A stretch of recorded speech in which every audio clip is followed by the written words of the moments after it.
नमस्कार मेरे प्यारे मित्रों, मैं वीर आप सभी का स्वागत करता हूं संविधान की इस क्लास में।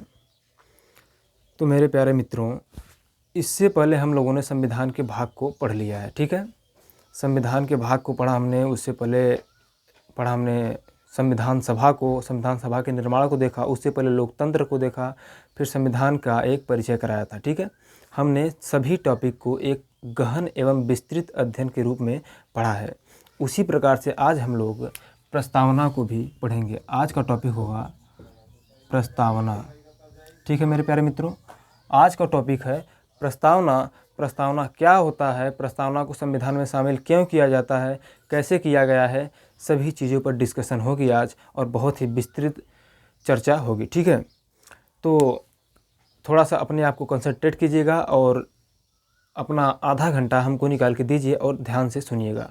सब कुछ आज ही क्लियर हो जाएगा, आज ही बैठ जाएगा आपके दिमाग में, ठीक है। प्रस्तावना क्या होता है मेरे प्यारे मित्रों, सबसे पहले तो इसको समझते हैं।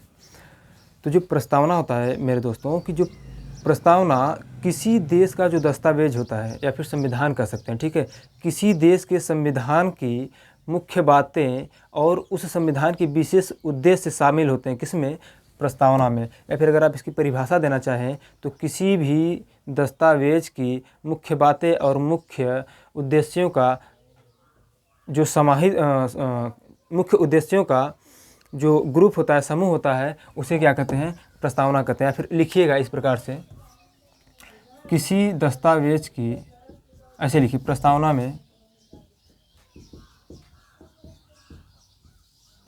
में किसी दस्तावेज की, प्रस्तावना में किसी दस्तावेज की मुख्य बातें और विशेष उद्देश्य शामिल होते हैं, और विशेष उद्देश्यों का उल्लेख होता है या फिर शामिल होते हैं, ठीक है। विशेष उद्देश्यों का उल्लेख होता है किसमें, प्रस्तावना में, ठीक है मेरे प्यारे मित्रों, उल्लेख होता है। ये तो हो गया हमारा प्रस्तावना, या फिर कह सकते हैं प्रस्तावना की परिभाषा। अब हम भारतीय परिप्रेक्ष्य में देखेंगे कि जो भारतीय प्रस्तावना है, ठीक है, कहाँ से लिया गया, या फिर विश्व के परिप्रेक्ष्य में इस बात को देखेंगे कि सबसे पहले प्रस्तावना किस देश ने लागू किया, ठीक है। सबसे पहले प्रस्तावना किस देश के संविधान में लागू किया गया, ठीक। तो इन सभी चीज़ों को हम लोग देखेंगे। और हम ये जो भारतीय प्रस्तावना है, भारतीय प्रस्तावना को कुछ इस प्रकार से बांट के हम लोग पढ़ेंगे, ठीक है। कैसे, सबसे पहले तो हम इसका ऐतिहासिक वर्णन देखेंगे, ठीक है, ऐतिहासिक वर्णन देखेंगे।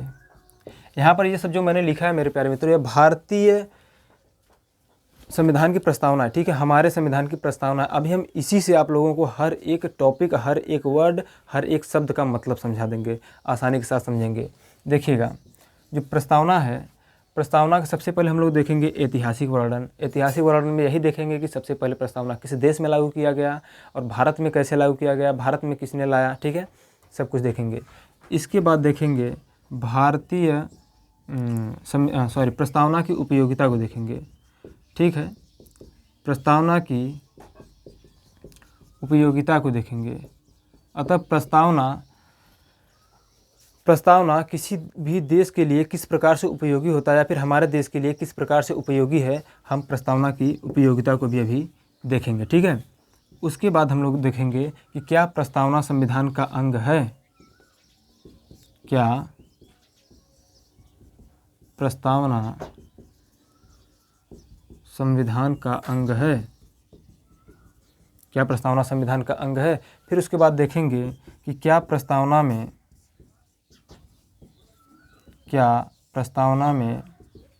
संशोधन किया जा सकता है, क्या प्रस्तावना में संशोधन किया जा सकता है, क्या प्रस्तावना में संशोधन किया जा सकता है। तो मेरे प्यारे मित्रों, हम लोग भारतीय प्रस्तावना के तहत इनको 4 भाग में तोड़ के पढ़ेंगे। किसमें, ऐतिहासिक वर्णन में, प्रस्तावना की उपयोगिता में, क्या प्रस्तावना संविधान का अंग है कि नहीं है, फिर देखेंगे क्या प्रस्तावना संविधान संशोधन किया जा सकता है कि नहीं किया जा सकता, ठीक है। इन 4 टॉपिक को पढ़ेंगे और इन चारों टॉपिक में आपको इतनी अच्छी तरह से क्लियर हो जाएगा कि प्रस्तावना कभी भूलेंगे नहीं आप। ठीक है, तो सबसे पहले हम लोग भारतीय प्रस्तावना को पढ़ लेते हैं, फिर इसको मिटाएंगे ताकि जगह खाली हो जाए। ठीक है, नहीं तो देखिएगा, ये जो भारतीय प्रस्तावना में क्या कहा जा रहा है कि हम भारत के लोग, क्या कहा रहा है कि हम भारत के लोग भारत को संपूर्ण प्रभुत्व संपन्न, ठीक है, एक वर्ड मिला, संपूर्ण प्रभुत्व संपन्न, समाजवादी, पंथ निरपेक्ष, लोकतंत्रात्मक गणराज्य बनाने के लिए, क्या गणराज्य बनाने के लिए या फिर गणतंत्र बनाने के लिए तथा उसके समस्त नागरिकों को, मतलब उस देश के समस्त नागरिकों को सामाजिक, आर्थिक और राजनीतिक न्याय प्रदान कराने के लिए विचार, अभिव्यक्ति, विश्वास एवं धर्म और स्वतंत्रता की और उपासना की स्वतंत्रता, प्रतिष्ठा और अवसर की समता प्राप्त कराने के लिए, ठीक है, देखिएगा, उसके समस्त नागरिकों को क्या सामाजिक न्याय, आर्थिक न्याय और राजनीतिक न्याय, विचार, अभिव्यक्ति, विश्वास, धर्म और उपासना की स्वतंत्रता, फिर प्रतिष्ठा और अवसर की समता प्राप्त कराने के लिए तथा उन सब में, ठीक है, इतने जो उद्देश्य बताए गए हैं इन सबको प्राप्त कराने के लिए तथा इन सब से भी हट के किसी भी व्यक्ति की गरिमा और राष्ट्र की एकता और अखंडता को सुनिश्चित करने वाली बंधुता, ठीक है, किसी भी व्यक्ति की गरिमा और राष्ट्र की एकता और अखंडता को सुनिश्चित करने वाली बंधुता को बढ़ाने के लिए दृढ़ संकल्प होकर अपनी संविधान सभा में आज तारीख 26 नवंबर 1949 को एतद द्वारा इस संविधान को अंगीकृत, अधिनियमित और आत्मर्पित करते हैं, अतः इस संविधान को अपनाते हैं। ठीक है, यह हमारे कहा गया है भारतीय संविधान की प्रस्तावना में। ठीक, हमने प्रस्तावना की परिभाषा को देख लिया। अब हम भारतीय प्रस्तावना के एक एक टॉपिक को देखेंगे कि भारतीय प्रस्तावना को भारतीय संविधान में कब शामिल किया गया, क्यों किया गया और कैसे किया गया। ठीक है, चलिए तो शुरू करते हैं हम लोग। मिटाते हैं इसको लिखे रहने देते हैं ताकि यहीं से एक एक पॉइंट को उठा के यहीं पर आपको समझा देंगे और अच्छी तरह समझ में जाएंगे आप लोग। ठीक है, देखिएगा,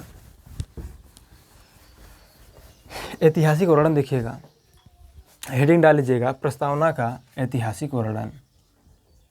प्रस्तावना का ऐतिहासिक वर्णन।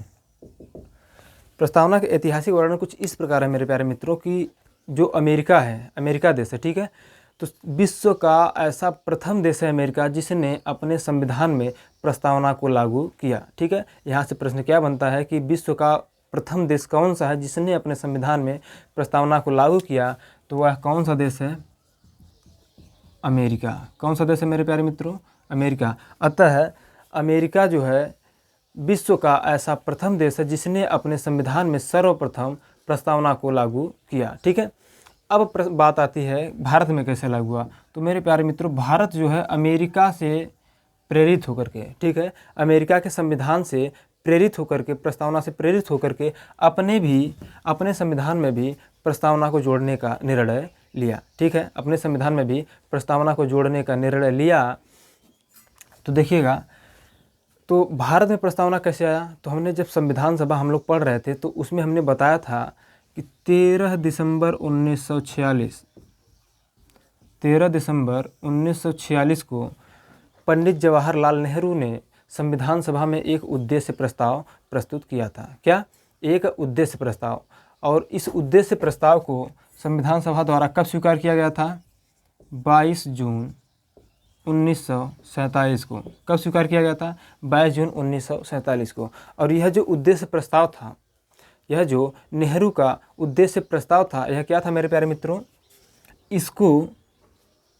इसी उद्देश्य प्रस्ताव को संशोधित करके या फिर इसी उद्देश्य प्रस्ताव में कुछ संशोधन करके इसी को आज का वर्तमान का प्रस्तावना का रूप दे दिया गया। ठीक है, वर्तमान प्रस्तावना का रूप दे दिया गया है। किसको? जो नेहरू का उद्देश्य प्रस्ताव था। ठीक है, नेहरू ने एक उद्देश्य प्रस्ताव प्रस्तुत किया था संविधान सभा में 13 दिसंबर 1946 को, जिसे संविधान सभा ने 22 जून 1947 को स्वीकार किया।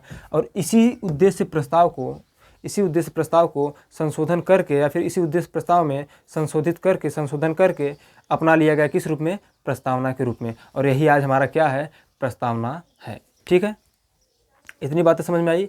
ऐतिहासिक वर्णन के तहत बस हमको यही देखना था कि कहाँ से आया सबसे पहले और भारत में किस प्रकार से प्रस्तावना को लाया गया। ठीक है, तो किस प्रकार से लाया गया? नेहरू के उद्देश्य प्रस्ताव के रूप में। ठीक है, उद्देश्य प्रस्ताव कब आया? 13 दिसंबर 1946 को। संविधान सभा द्वारा अपनाया कब गया? 22 जून 1947 को। ठीक है, ओके। अब मेरे प्यारे मित्रों, जब यह अपना लिया गया, ठीक है, तो जो संविधान सभा है, ठीक, संविधान सभा के सर्वसम्मति द्वारा, मतलब जितने लोग थे सभी की सहमति द्वारा इस प्रस्तावना को, सभी की सहमति द्वारा जो प्रस्तावना है हम लोग पढ़ रहे हैं, प्रस्तावना को क्या कहा गया? संविधान की आत्मा कहा गया। क्या कहा गया? संविधान की आत्मा कहा गया। संविधान की आत्मा कहा गया। ठीक है, संविधान सभा में सर्वसम्मति से प्रस्तावना को संविधान की आत्मा कहा गया। ठीक है, लेकिन यहीं पर कुछ नोट्स लिख लीजिएगा, नोट्स डाउनलोड कर लीजिएगा, डाउनलोड नहीं मतलब राइट डाउन कर लीजिएगा, लिख लीजिएगा कि संविधान पूछता है, कई बार पूछा और पूछेगा भी। जैसे अगर पूछ दिया कि प्रस्तावना को संविधान सभा ने क्या कहा है, तो सर्वसम्मति से क्या माना है? संविधान की आत्मा माना है। क्या माना है? संविधान की आत्मा। या फिर ऐसे पूछ सकता है कि प्रस्तावना को संविधान की आत्मा किसने कहा है? तो आपका उत्तर होगा संविधान सभा ने। ठीक है, ओके। अगर आपसे पूछे कि नेहरू ने, देखिए नेहरू जो नेहरू थे, पंडित जवाहरलाल नेहरू, इन्होंने मूल अधिकारों को क्या कहा है? संविधान की आत्मा कहा है। क्या कहा है? संविधान की आत्मा। किसको कहा है? मूल अधिकारों को। इन्होंने मूल अधिकार को क्या कहा है? कि संविधान का आत्मा है। किसने कहा है? नेहरू ने, पंडित जवाहरलाल नेहरू ने। भीमराव अंबेडकर ने अनुच्छेद 32 को माना है। ठीक है, अनुच्छेद 32 को, जब हम अनुच्छेद 32 पढ़ेंगे तो वहाँ पर इसको डिस्कस में और ज़्यादा विस्तृत लेवल से समझाएंगे। बस इतना जानिए कि अंबेडकर ने अनुच्छेद 32 को क्या माना है? संविधान की आत्मा माना है। अनुच्छेद 32 को संविधान की आत्मा माना है। किसने? अंबेडकर ने। ठीक है, एक व्यक्ति है जी ऑस्टिन। ठीक है, जी ऑस्टिन ने नीति निदेशक तत्वों को, राज्य के नीति निदेशक तत्वों को क्या माना है? संविधान की आत्मा। नीति निदेशक तत्व को क्या माना है? संविधान की आत्मा माना है। ठीक है, तो प्रश्न बनता है मेरे प्यारे मित्रों कि प्रस्तावना को संविधान का आत्मा किसने कहा? तो संविधान सभा ने कहा। अगर पूछे कि मूल अधिकार को संविधान की आत्मा किसने कहा, तो किसने कहा? पंडित जवाहरलाल नेहरू ने। ठीक है, यहाँ पर संविधान की आत्मा की बात हुई थी, इसलिए इन तीनों पॉइंट को हमने यहीं पर देख लिया, ताकि इसी के साथ यह भी आपको क्लियर रहे और याद रहे। ठीक है, फिर पूछेगा अगर कि अंबेडकर ने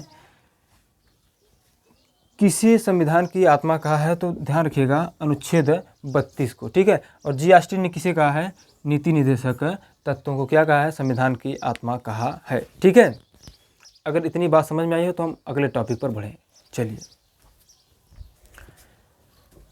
प्रस्तावना को इसलिए नहीं मिटा रहे हैं, अभी यहीं से एक एक वर्ड को आपको हम यहाँ पर समझा देंगे, एक एक वर्ड को और एक एक शब्द को। ठीक है, यहीं से सब कुछ निकलेगा, इसी प्रस्तावना से सब कुछ, क्योंकि हम यही प्रस्तावना पढ़ ही रहे हैं, तो निकलेगा भी यहीं से। ठीक है, चलिए, हम लोगों ने ऐतिहासिक वर्णन देख लिया।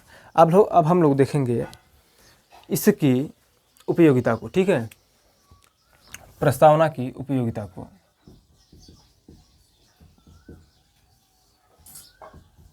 प्रस्तावना की उपयोगिता को। तो मेरे प्यारे मित्रों, प्रस्तावना की उपयोगिता के तहत भी हम लोग 4 टॉपिक को अलग अलग से देखेंगे। प्रस्तावना का जो उपयोगिता है, पहला उपयोगिता क्या है कि प्रस्तावना जो है यह बताता है कि संविधान या जो हमारा संविधान है उसमें सत्ता का स्रोत क्या है। क्या बताता है? सत्ता का स्रोत बताता है।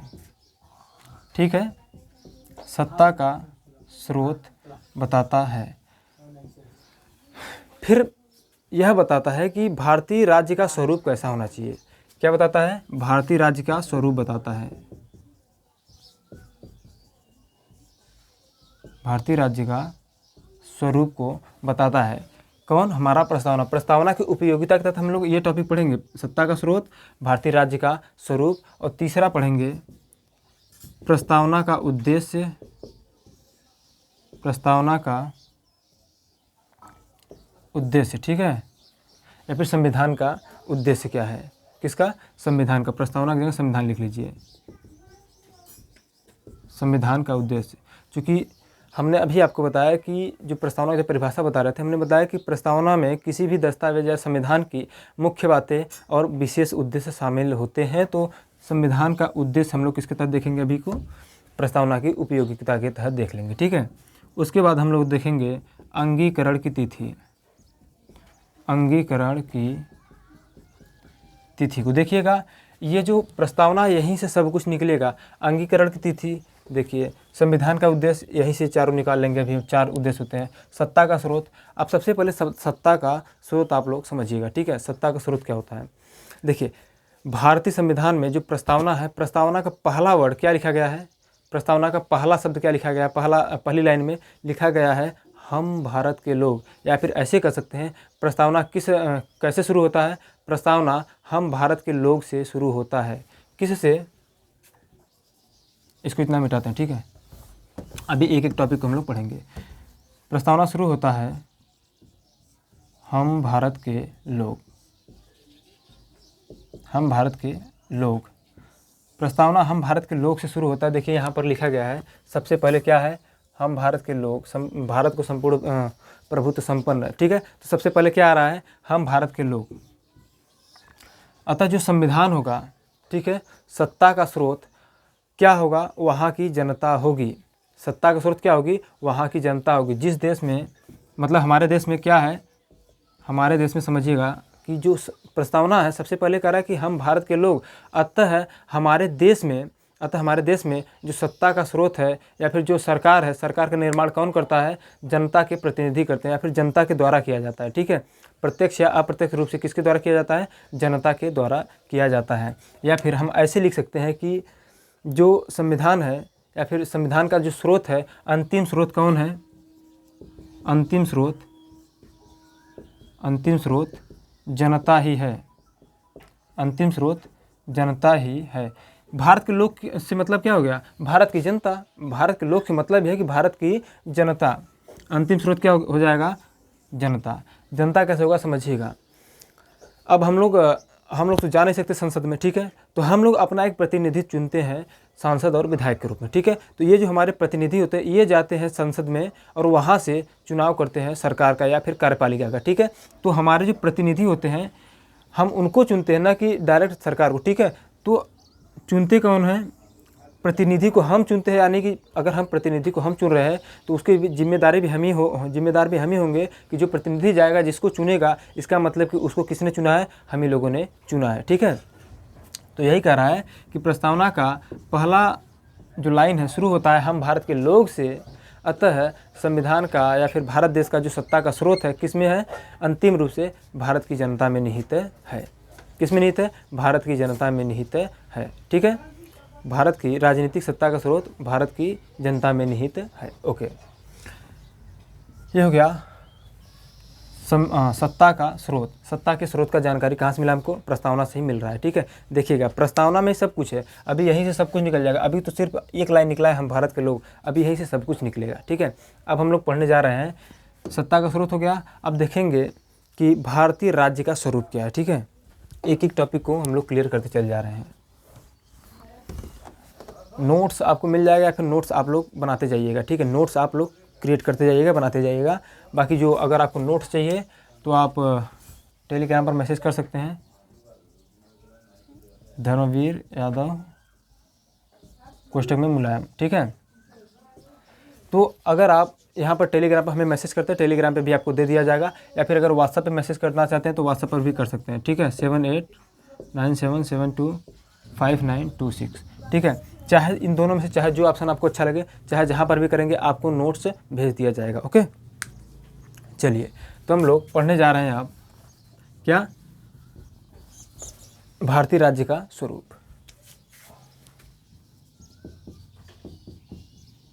भारतीय राज्य का स्वरूप।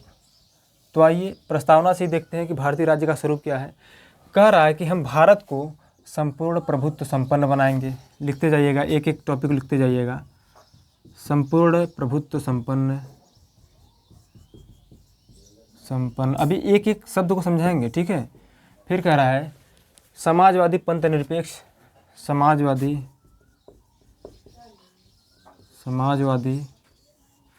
पंथ निरपेक्ष,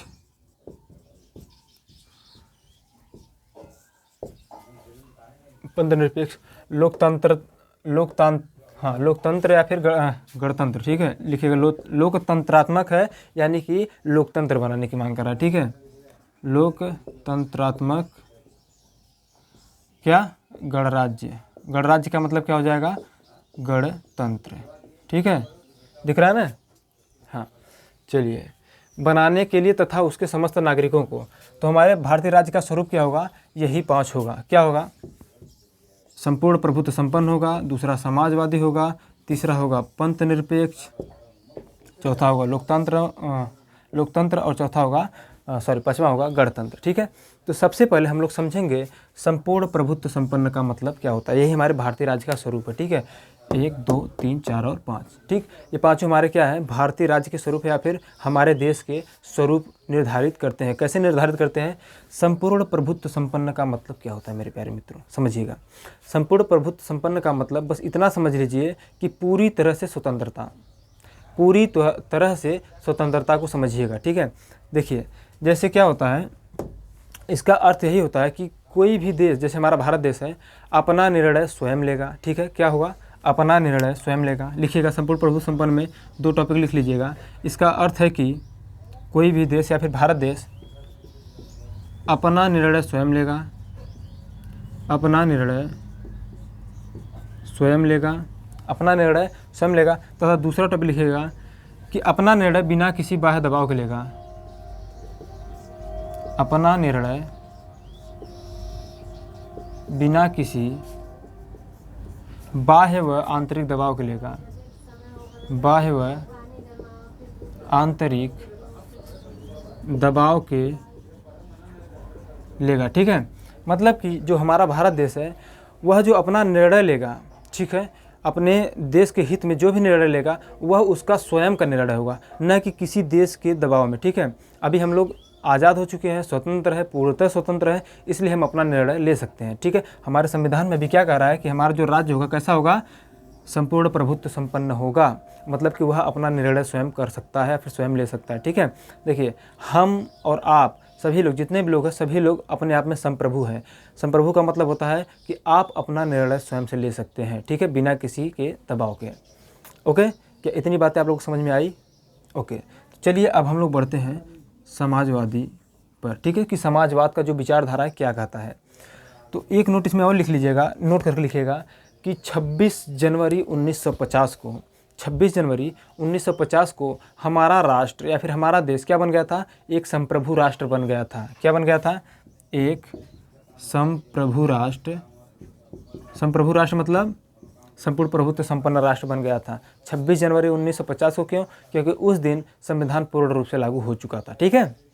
इतनी बातें समझ में आई? ओके, अब हम लोग समाजवाद का मतलब समझना चाहते हैं, ठीक है। अब मतलब समझेंगे समाजवाद क्या होता है। तो मेरे प्यारे मित्रों, जो समाजवाद होता है इसका मुख्य उद्देश्य क्या होता है। समाजवाद का मुख्य उद्देश्य होता है कि समाज में समानता को स्थापित करना, ठीक है, समाज में समानता को स्थापित करना। फिर इसका दूसरा उद्देश्य लिखना चाहते हो लिख लीजिएगा, समाज में समानता को स्थापित करना। फिर दूसरा टॉपिक लिखिएगा कि समाज के निम्न एवं गरीब तबकों को ध्यान में रखते हुए अपनी योजनाओं को बनाना। मतलब समाजवादी का मतलब होता है कि समाज में एक समानता स्थापित किया जाए, ठीक है, समाज में एक समानता स्थापित किया जाए और भेदभाव को दूर किया जाए, ठीक है। और जो समाजवादी विचारधारा होता है यह अपने योजनाओं को किस प्रकार से बनाता है, इस प्रकार से बनाता है कि जो निम्न तबके के लोग हैं, गरीब तबके के लोग हैं, वो लोग भी इसमें शामिल हो जाए, ठीक है, वो लोग भी इसमें शामिल हो जाए। अतः उनको ध्यान में रख करके अपनी योजनाओं को बनाता है कौन, समाजवाद, ठीक है। तीसरा पॉइंट लिखना चाहते हो लिख लीजिएगा, यह समाज के भेदभाव को दूर करना चाहता है। फिर समाज के जो भेदभाव है उनको दूर करता है, ठीक है। सामाजिक जो कुरीतियाँ हैं उनको दूर करता है एक दूसरे से, ठीक। ये हो गया समाजवाद का उद्देश्य। फिर से सुन लेते हैं एक बार, समझिएगा। समाजवाद का मुख्य उद्देश्य है समाज में समानता को स्थापित करना, ठीक। गरीब एवं निम्न तबकों को ध्यान में रखते हुए अपने योजनाओं को बनाना, समाज से भेदभाव को पूर्णतः समाप्त करना। किसका उद्देश्य है? समाजवाद का, ठीक है। समझ में आया? हमने संपूर्ण प्रभुत्व संपन्न को देख लिया, फिर समाजवाद को देख लिया, ठीक है। अब हम लोग देखेंगे किसको? पंथ निरपेक्ष को। किसको? पंथ निरपेक्ष को। तो मेरे प्यारे मित्रों, पंथ निरपेक्ष को धर्म निरपेक्ष भी कहते हैं। क्या कहते हैं? धर्म निरपेक्ष भी कहते हैं। पंथ निरपेक्ष या धर्म निरपेक्ष का मतलब यह होता है कि भारत का कोई भी अपना एक धर्म नहीं होगा, ठीक है। कोई भी अपना एक धर्म नहीं होगा। तो मतलब क्या कहा गया है? जब आप संविधान पढ़ेंगे, संविधान अभी पढ़ रहे हैं हम, आपको बताएंगे आगे कि जो भारत है, भारत एक विविधता वाला देश है, ठीक है। भारत, जब आप ज्योग्राफी पढ़ेंगे तो वहाँ भी आपको ये चीज़ मिलेगी कि भारत एक विविधता वाला देश है। उसी प्रकार से ये जो भारत है, विविधता का मतलब क्या होता है कि यहाँ पर प्रत्येक धर्म के लोग रह सकते हैं, ठीक है। प्रत्येक धर्म के लोग, प्रत्येक बोलचाल के लोग, प्रत्येक भाषा के लोग, मतलब प्रत्येक तरह के, हर तरह के लोग किस में रह सकते हैं? भारत में रह सकते हैं। पंथ निरपेक्ष या फिर धर्म निरपेक्ष का मतलब यह होता है कि भारत का अपना कोई एक धर्म नहीं होगा। जैसे कुछ देश होते हैं, कुछ देश हिंदू राष्ट्र देश होते हैं, ठीक है। हिंदू राष्ट्र देश होते हैं, या फिर कुछ होते हैं जो इस्लामिक राष्ट्र होते हैं, मतलब मुस्लिम बहुल राष्ट्र होते हैं, जैसे पाकिस्तान, ठीक है। लेकिन हमारे भारत के परिप्रेक्ष्य में ऐसा नहीं है। हमारे भारत का कोई अपना एक धर्म नहीं है, ठीक है। भारत में सभी प्रकार के धर्मों के लोग रह सकते हैं, ठीक। इसी का अर्थ क्या है? पंथ निरपेक्ष है, ठीक। इतनी बातें समझ में आई? ओके। अब हम लोग समझते हैं लोकतंत्र को। लोकतंत्र को किस प्रकार समझिए, बस इतना समझ लीजिए कि जो लोकतंत्र है, लोकतंत्र को हमने एकदम डिस्कस किया है, पूरी तरह से विस्तृत रूप से डिस्कशन किया है हमने। इस पर 2 वीडियो बनाया हमने लोकतंत्र पर, तो आप समझ सकते हैं, ठीक है। बस इतना जानिएगा कि लोकतंत्र में जो सरकार का निर्माण होता है, जनता के प्रतिनिधि द्वारा होता है, फिर जनता के द्वारा होता है, उसे क्या कहते हैं? लोकतंत्र कहते हैं, ठीक है। चलिए अब आते हैं गणतंत्र पर। गणतंत्र क्या होता है मेरे प्यारे मित्रों? गणतंत्र होता है कि जिस देश में राष्ट्राध्यक्ष का मतलब उस देश के जो प्रथम नागरिक होते हैं या फिर सबसे बड़े नागरिक होते हैं, उन्हें क्या कहा जाता है? राष्ट्राध्यक्ष। जैसे हमारे देश में किसको राष्ट्राध्यक्ष कहा जाता है? राष्ट्रपति को। किसको कहा जाता है? राष्ट्रपति को। अतः किसी देश का राष्ट्राध्यक्ष का जब प्रत्यक्ष या अप्रत्यक्ष रूप से जनता द्वारा चुनाव किया जाता है, जनता द्वारा चयन किया जाता है, तो उसे उस देश को क्या कहते हैं? गणतंत्र कहते हैं, फिर गणराज्य कहते हैं। गणराज्य क्यों कहते हैं? क्योंकि वहाँ का जो राष्ट्राध्यक्ष है उसका निर्वाचन हो रहा है, उसे चुनाव के द्वारा हम लोग चुन रहे हैं, न कि वंशानुगत है, ठीक है। अगर वंशानुगत होता, मतलब कि वहाँ का कोई राजा होता, उस राजा का बेटा ही हो जाता अगर राष्ट्राध्यक्ष, तो उसे क्या कहते हैं? राजतंत्र कहते हैं। क्या कहते हैं मेरे प्यारे मित्रों? राजतंत्र। लेकिन भारत के परिप्रेक्ष्य में ऐसा नहीं है। भारतीय राज्य कैसा है? यहाँ पर देखिए लिखा है कि लोकतांत्रिक गणराज्य बनाने के लिए। गणराज्य का मतलब क्या होता है? गणतंत्र। और गणतंत्र का मतलब क्या होता है? उस देश के राष्ट्राध्यक्ष का चुनाव होना, ठीक है। प्रत्यक्ष या अप्रत्यक्ष रूप से जनता द्वारा चुनाव, ठीक है। तो उस देश को क्या कहेंगे हम लोग? गणतंत्र या गणराज्य कहेंगे। क्या इतनी बातें आप लोगों को समझ में आई? इतनी बातें अगर समझ में आई हो तो हम लोग आगे बढ़े। देखिएगा, हम लोगों ने प्रस्तावना पहले देखा कि हम भारत के लोग, फिर संपूर्ण प्रभुत्व संपन्न समाजवादी पंथ निरपेक्ष लोकतंत्रात्मक गणराज्य बनाने के लिए तथा उसके समस्त नागरिकों को अब यहीं से आगे से देखना है। अब हम लोगों ने भारतीय राज्य का स्वरूप देख लिया, अब भारतीय राज्य का उद्देश्य देखेंगे, ठीक है। अब भारतीय राज्य का उद्देश्य देखेंगे। चलिएगा, मिटा रहे हैं।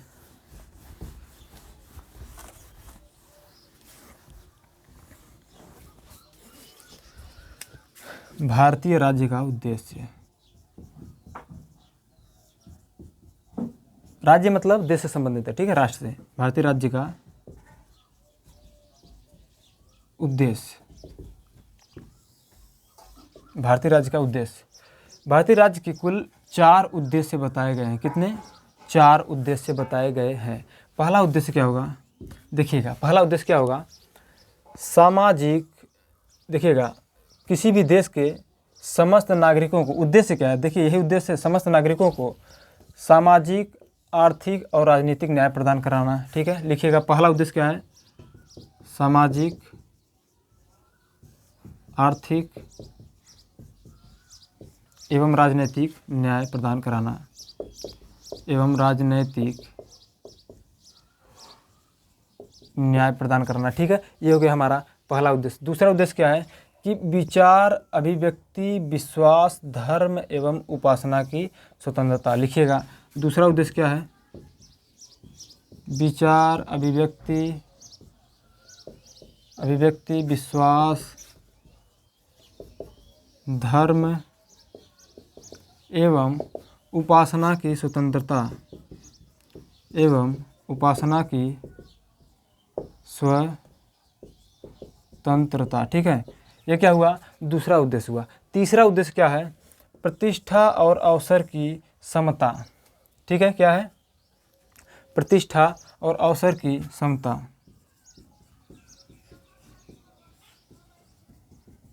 प्रतिष्ठा और अवसर की समता। ठीक है, चौथा उद्देश्य क्या होगा?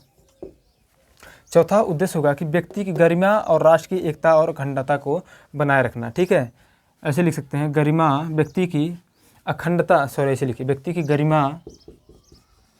गरिमा और राष्ट्र की एकता व अखंडता को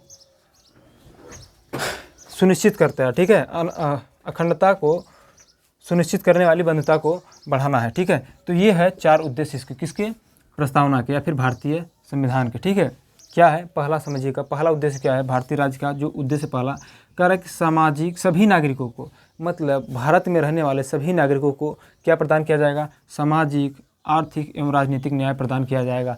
अतः किसी के साथ भी कुछ भी होता है उसके साथ समान व्यवहार किया जाएगा। सभी के लिए सामाजिक न्याय होगा, सभी के लिए आर्थिक न्याय दिया जाएगा, सभी को राजनीतिक न्याय दिया जाएगा। न्याय का मतलब क्या होता है कि सभी का भलाई समझ सकते हैं, भलाई के रूप में समझ लीजिए। अगर कोई किसी के साथ अन्याय कर रहा है, अन्याय का मतलब होता है कि दुर्व्यवहार कर रहा है, तो उस पर यदि वह मुकदमा या केस करता है, अगर समाज में, तो सामाजिक न्याय हो जाएगा। अगर आर्थिक क्षेत्र में है, पैसे के मामले में या फिर आर्थिक क्षेत्र में है, तो आर्थिक न्याय भी उसे प्रदान किया जाएगा। और राजनीतिक क्षेत्र में है तो राजनीतिक न्याय भी उसे प्रदान किया जाएगा। किसको? एक भारतीय नागरिक को। ठीक है, दूसरा जो उद्देश्य, मुख्य उद्देश्य है, ठीक, हमने अभी बताया कि जो प्रस्तावना में मुख्य बातें और मुख्य उद्देश्य समाहित होते हैं। तो मुख्य बातें और मुख्य उद्देश्य हम देख रहे हैं क्या है, एक हो गया। दूसरा उद्देश्य क्या है?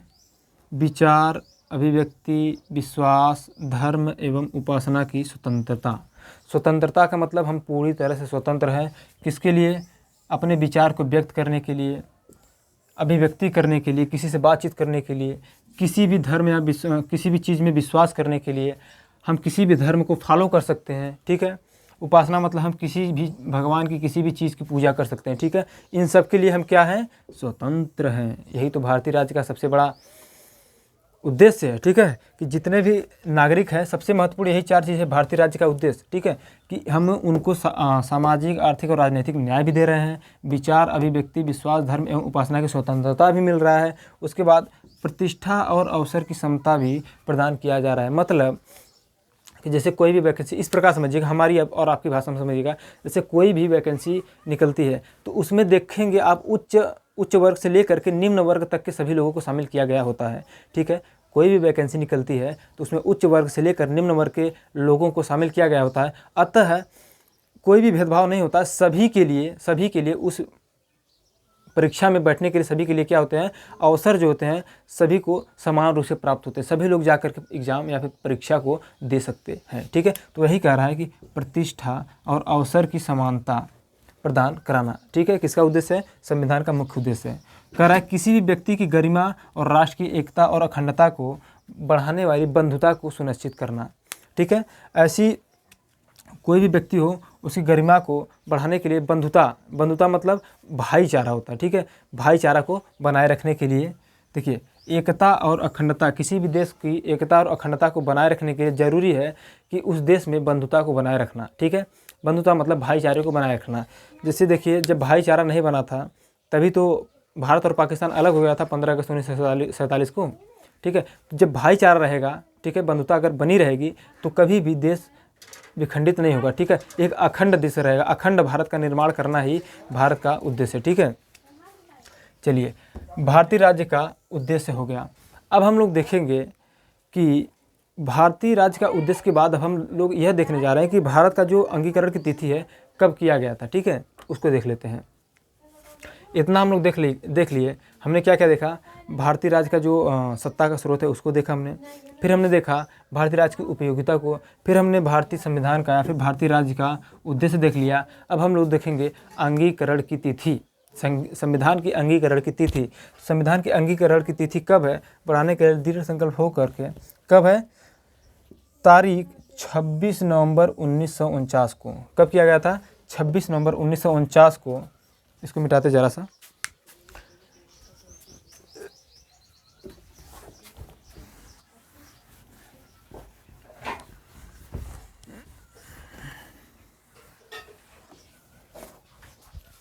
हेडिंग करिएगा, अंगीकरण की तिथि।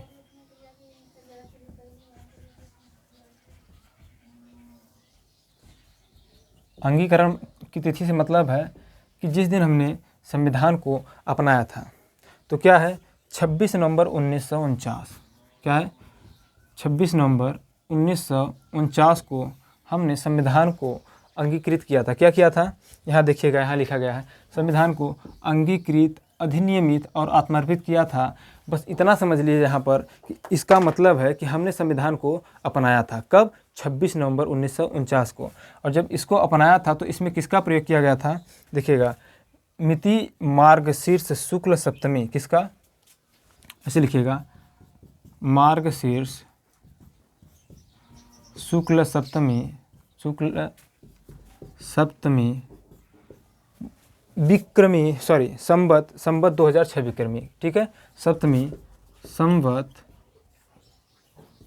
2006 विक्रमी, 6002 अंगीकरण की तिथि समझिएगा। अंगीकरण की तिथि क्या है, 26 नवंबर 1949 को हमने संविधान को क्या करते हैं, अंगीकृत करते हैं, अधिनियमित करते हैं, आत्मर्पित करते हैं, फिर आत्मसात करते हैं, ठीक है। तो इसमें जो आत्मसात कर रहे थे, जिस समय हम लोग इसको अपनाए थे, उसमें किसका प्रयोग किया गया था, मार्गशीर्ष शुक्ल सप्तमी किस संवत का प्रयोग किया गया था, फिर विक्रमी का प्रयोग किया गया था। किसका, संवत 2006 विक्रमी। किसका, संवत 2006 विक्रमी का प्रयोग किया गया था अंगीकरण के तहत, ठीक है, जब हम लोग अंगीकरण कर रहे थे संविधान का तब। ओके, क्या इतनी बातें आप लोगों को समझ में आई। चलिए, अब हम लोग देखते हैं, इतना हो गया। हमने चार टॉपिक में इसको बांटा था, 2 टॉपिक हमने पढ़ लिया, ठीक है। देखिए, 2 टॉपिक में जो हमने पढ़ा, भारतीय प्रस्तावना की उपयोगिता। प्रस्तावना की उपयोगिता के तहत हमने क्या क्या पढ़ा, सत्ता का स्रोत, उसके बाद क्या पढ़ा हमने, उद्देश्य पढ़ा, उसके बाद क्या पढ़ा, भारतीय राज्य का स्वरूप पढ़ा, फिर भारतीय राज्य का उद्देश्य पढ़ लिया, उसके बाद अंगीकरण की तिथि पढ़ लिया। इन 4 टॉपिक में हमने पूरे प्रस्तावना को क्या किया, समाप्त कर दिया। हमने पूरे ही प्रस्तावना को ही क्या किया, समाप्त कर दिया। तो जब पूरा प्रस्तावना खत्म, तो अब इसको हम मिटा रहे हैं, ठीक है। अभी कुछ टॉपिक बचा है जहाँ से प्रश्न बनते हैं, इग्नोर मत कीजिए, हल्के में न लीजिए, उसको अभी हम क्लियर करा दे रहे हैं। समझिएगा, समझने का प्रयास कीजिएगा। प्रस्तावना को लिख के बताने का मतलब यही था कि आप लोग एक एक वर्ड को समझें। वैसे भी आप लोग समझते हैं, लेकिन लिख के बताने से एक एक वर्ड को आपको क्लियर हो गया होगा, इतना तो हम गारंटी के साथ कहते हैं। अगर नहीं क्लियर होगा तो आप कमेंट कीजिएगा, बताइएगा, फिर आपको बता दिया जाएगा, ठीक है। चलिए, अब हम लोग पढ़ते हैं, क्या संविधान या फिर क्या प्रस्तावना संविधान का अंग है। क्या प्रस्तावना संविधान का अंग है, लिखिएगा।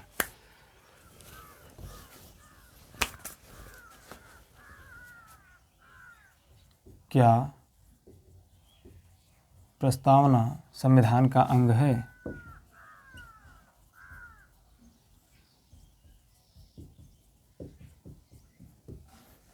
तो इसको लेकर के मेरे प्यारे मित्रों 2 वाद आते हैं। वाद का मतलब इस पर सुप्रीम कोर्ट ने 2 बार अपना निर्णय दिया है, ठीक है। 2 वाद कौन कौन से थे, देखिएगा। एक वाद था इनरी बेरूबारी, इनरी बेरूबारी, कब, 1960 में। और दूसरा था केशवानंद भारती, केशवानंद भारती। ये कब हुआ था? 1973 में। ठीक है। क्या प्रस्तावना भारतीय संविधान का अंग है? इस पर सुप्रीम कोर्ट ने 2 बार निर्णय दिया। एक बार 1960 में इनरी बेरुबारी के केस में और एक बार 1973 में केशवानंद भारती के केस में अपना निर्णय सुनाया था। ठीक है। तो इसमें क्या सुनाया था सुनिएगा, इनरी बेरुबारू में और केशवानंद भारती में 1973 में। तो 1960 की इनरी बेरुबारी में सुप्रीम कोर्ट ने यह निर्णय दिया था, जब प्रश्न उठाया गया था कि क्या प्रस्तावना संविधान का अंग है, कि क्या प्रस्तावना संविधान का अंग है, तो जो हमारा सुप्रीम कोर्ट है, सर्वोच्च न्यायालय है, उसने कहा था किसमें? इनरी बेरुबारी केस में, कि प्रस्तावना किसी भी प्रकार से संविधान का अंग नहीं है। प्रस्तावना किसी भी प्रकार से संविधान का अंग नहीं है। ठीक है, संविधान का अंग नहीं है। ठीक है, इसमें कहा कि संविधान का अंग नहीं है। इतना तो फैसला सुप्रीम कोर्ट ने सुना दिया। उसके बाद यहीं पर प्रश्न उठाया गया कि क्या जो हमारा प्रस्तावना है सरकारों के लिए किसी प्रकार से शक्ति का स्रोत है, किसी प्रकार से शक्ति का स्रोत है। तो इसी केस में, इनरी बेरुबारी केस में, सुप्रीम कोर्ट ने यह भी निर्णय दिया कि प्रस्तावना किसी भी प्रकार के सत्ता का स्रोत नहीं है। सत्ता का स्रोत नहीं है। ठीक है, यह होगा इनरी बेरुबारी केस में। ठीक, इनरी बेरुबारी केस में सुप्रीम कोर्ट ने यह निर्णय दिया कि जो प्रस्तावना है, इसमें सवाल उठाया गया था क्या प्रस्तावना संविधान का अंग है। तो सर्वोच्च न्यायालय ने या फिर सुप्रीम कोर्ट ने यह निर्णय दिया कि संविधान का जो प्रस्तावना संविधान का अंग कतई नहीं होगा। ठीक है, संविधान का अंग नहीं होगा। और इसके साथ साथ एक प्रश्न और उठाया गया कि क्या जो प्रस्तावना है किसी भी प्रकार से जो सत्ता का स्रोत हो सकता है। तो इसमें जो सर्वोच्च न्यायालय हमारा सुप्रीम कोर्ट है, उसने निर्णय दिया कि प्रस्तावना किसी भी प्रकार से सत्ता का स्रोत नहीं होगा। ठीक, अब आते हैं केशवानंद भारतीवाद में। ठीक है, तो एक बार फिर से इसी बात पर चर्चा हुई। ठीक है, एक बार पुनः इस बात पर चर्चा हुई 13 साल बाद, अतः 1973 में। 1973 में फिर प्रश्न उठा कि क्या प्रस्तावना संविधान का अंग है। हालांकि एक बार निर्णय दे दिया था सुप्रीम कोर्ट ने कि संविधान का अंग नहीं है, प्रस्तावना संविधान का अंग नहीं है। लेकिन फिर 1973 में बहस छिड़ी और प्रश्न उठा सर्वोच्च न्यायालय में। तो इसमें सर्वोच्च न्यायालय ने अपने पूर्व के निर्णय को पलट दिया। अतः इसमें क्या कहा था कि प्रस्तावना संविधान का अंग नहीं है, लेकिन इसको निर्णय को पलट दिया किसमें? केशवानंद भारती में। इसने कहा कि प्रस्तावना संविधान का अंग है, प्रस्तावना संविधान का अंग है। तो यहाँ पर बताने का मतलब यह था हमारा दोस्तों कि आप लोग समझिए, इस बात को समझिए। अगर आपसे पूछ दिया कि किस वाद के तहत सुप्रीम कोर्ट ने माना था कि प्रस्तावना संविधान का अंग है, तो आपको 4 वाद दे देगा। ये तो 2 वाद सिर्फ इससे संबंधित है ना, बहुत सारे वाद है अभी। ठीक है, बहुत सारे विवाद हुए हैं। ठीक है, तो उनमें से किसी को दे देगा। तो आपको याद रखना होगा केशवानंद भारती 1973 के बाद में। ठीक है, अगर पूछे कि किस वाद में सुप्रीम कोर्ट ने यह माना था कि प्रस्तावना संविधान का अंग नहीं है, तो आपको याद रखना है इनरी बेरुबारी 1960। ठीक है, ओके। अब वर्तमान स्थिति को अगर हम देखें, वर्तमान स्थिति को नोट करके लिख लीजिएगा, लिखिएगा, बोल रहे हैं, लिखिएगा।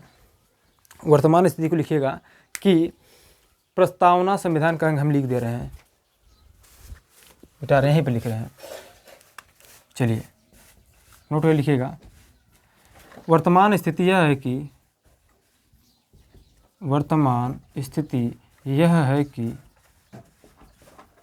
कि प्रस्तावना संविधान का अंग है। प्रस्तावना संविधान का अंग है। ठीक है, परंतु किसी प्रकार से सत्ता का स्रोत नहीं है। परंतु किसी भी प्रकार का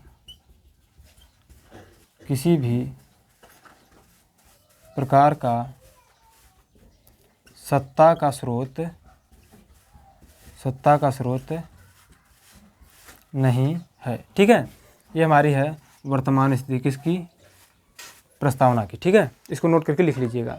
आपसे पूछ सकता है कि प्रस्तावना की वर्तमान स्थिति क्या है, ठीक है। अब हम लोग आगे बढ़ते हैं और देखते हैं कि क्या प्रस्तावना में संविधान संशोधन किया जा सकता है। मिटा रहे हैं इसको, ठीक है, इसको मिटा रहे हैं, समझने का प्रयास कीजिएगा। अपना फीडबैक हमको दीजिएगा, वीडियो कैसा लगा, और बस इसी के बाद आपका ये टॉपिक ख़त्म होगा, ठीक है। मिटा रहे हैं इसको। क्या प्रस्तावना में संशोधन हो सकता है? हो सकता है किसमें? प्रस्तावना में, ठीक है। तो बताइएगा क्या हो सकता है। तो लिखिएगा हाँ, हाँ प्रस्तावना में संविधान संशोधन हो सकता है। प्रस्तावना में संशोधन हो सकता है, हो सकता है। अगर आपसे पूछे कि क्या प्रस्तावना में अभी तक कोई संशोधन किया गया है, तो आप कहेंगे कि प्रस्तावना में एक बार संशोधन किया गया है। कितनी बार? एक बार संशोधन किया गया है। कब किया गया है? कब किया गया है?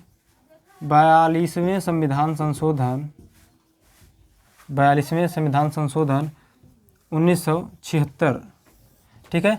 42वें संविधान संशोधन 1976 में संशोधन किया गया था। किस में? प्रस्तावना में। संशोधन करके 3 वर्ड जोड़ा गया था, 3 शब्द जोड़ा गया था। क्या क्या लिखिएगा? समाजवादी, समाजवादी, पंथनिरपेक्ष, पंथनिरपेक्ष मतलब धर्मनिरपेक्ष। अभी मैंने एक एक वर्ड का मीनिंग और अर्थ सब कुछ मैंने बताया, ठीक है, तो भूलिएगा नहीं। उसके बाद तीसरा क्या है? अखंडता। अखंडता, अखंडता का मतलब भारत को एक करने की बात कर रहा है, ठीक है। अखंडता का मतलब एक की बात कर रहा है, ठीक है, विखंडता नहीं, अखंडता, ठीक है। तो यदि आपसे पूछे कि क्या प्रस्तावना संविधान संशोधन किया जा सकता है, तो आपका उत्तर होगा हाँ किया जा सकता है। अगर पूछे कि प्रस्तावना में अभी तक संशोधन कितनी बार हुआ है, तो आपका उत्तर होगा कि एक बार अभी तक प्रस्तावना में संविधान संशोधन हुआ है। अगर पूछे कि संविधान संशोधन प्रस्तावना में कब हुआ था, तो आपका उत्तर होगा 42वें संविधान संशोधन 1976 में हुआ था, ठीक है। अगर आपसे पूछे कि प्रस्तावना में कौन कौन सा वर्ड जोड़ा गया है, तो आपका होगा समाजवादी, पंथनिरपेक्ष, अखंडता। लेकिन यहाँ पर ध्यान रखिएगा, आपसे इस प्रकार से प्रश्न पूछता है कि निम्न में कौन सा शब्द संविधान संशोधन में पूछा गया था।